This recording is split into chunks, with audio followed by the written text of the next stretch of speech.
How do we make people courageous to ask those honest sort of, questions of themselves? I don't think you can make people change. I don't think you can, Jesus came and the world is still what it is. Buddha came, bro, Jesus, not to offend anyone, Jesus came and the world is still kind of a mess. Buddha came, the world is still kind of a mess. Lao Tzu came with all the enlightened being, and the world is still what it is. And so I think we have to just look at that and be humble. To me, it's not about changing anyone. It's about changing ourselves. Really, it's about taking the responsibility to say, okay, let me change myself. Let me not just look to the world, because you can't change the president and you can't change, 4 million people. You can't change the government, but what you can do is change yourself. And I think when we really look inside and do our own work and say, okay, who do I need to forgive?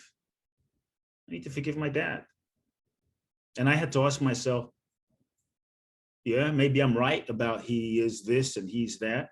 But what I had to look at, and this is where the change happened for me, is being right about how right I am isn't making me happy. Number one, isn't bringing me more freedom. Number two, and isn't bringing us closer. Number three. So do I want to be right or do I want to be happy? Do I want to be right or do I want to be free? And it just came a point where I was so freaking miserable in suffering that I realized, what is it serving? I want to be happy. And there was no alternative that I had in that moment other than realizing I can hold on to being right and suffering, or I can deal with myself, feel what I need to feel, forgive, and maybe stand a chance of being more fulfilled and happy. And so there comes a moment where we have to commit and make a choice. There's no other way around it. We have to commit and make a choice. And if we don't, guess what? Sorry to say, the good news is life will give you more pain. Life will give you more suffering until you eventually crack open and say, I surrender. I surrender. And I think, in the evolutionary process of life, that is part of maybe the purpose of some suffering and pain. Because if there wasn't, and everything was all bliss and light all the time, we would never freaking change. And so sometimes it's only the pain and the suffering and the heartbreak that cracks our egoic shell and defense mechanisms open to say, I can't do it this way anymore. Yeah. The way I'm doing it isn't working anymore. Yeah. And so either we resist and stay stuck and experience more suffering in life, or we make the choice. There comes a point when you and I, we have to make the choice. We have to make the choice to say, I want freedom. The question I ask people in my seminars is, what do you want more than anything else? Because people say they want, I want to transform. I want to transform. And I challenge them. I say, no, you don't.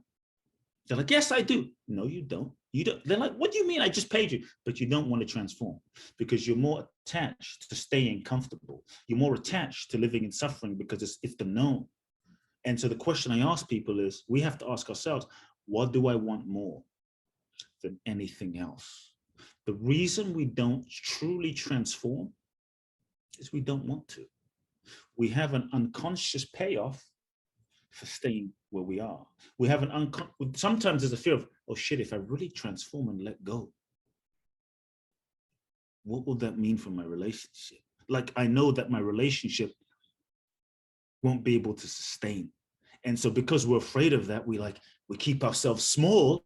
And even though it's suffering, at least it won't break up the relationship, because we know if we really come into our full self, oh shit, this is not going to work anymore. And so we have to look at what is the sneaky unconscious conflict that we have going on?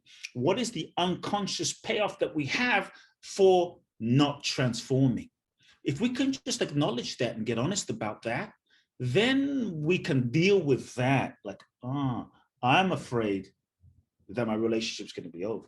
I'm afraid that, fill in the blank. What is the conflict? What is the unconscious payoff?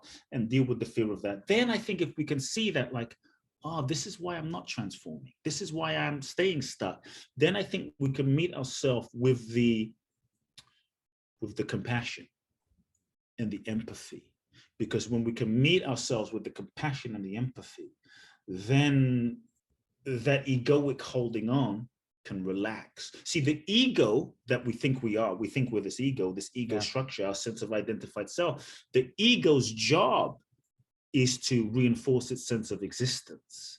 And the ego's job is to make sure we don't get hurt again, like we were hurt when we were 5. And so I'm never gonna get hurt again.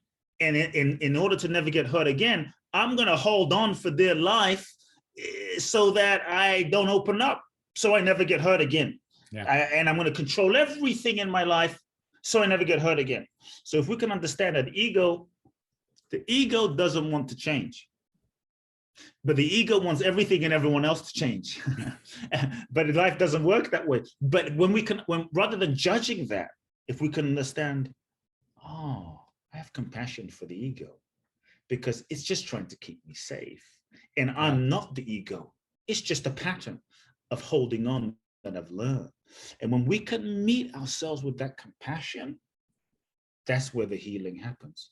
And that's when we can just start loving ourselves through our fear, because it's fear that stops us letting go and transforming. Then we can start loving ourselves through that fear. And then we can start slowly opening up again, you know? And so for me,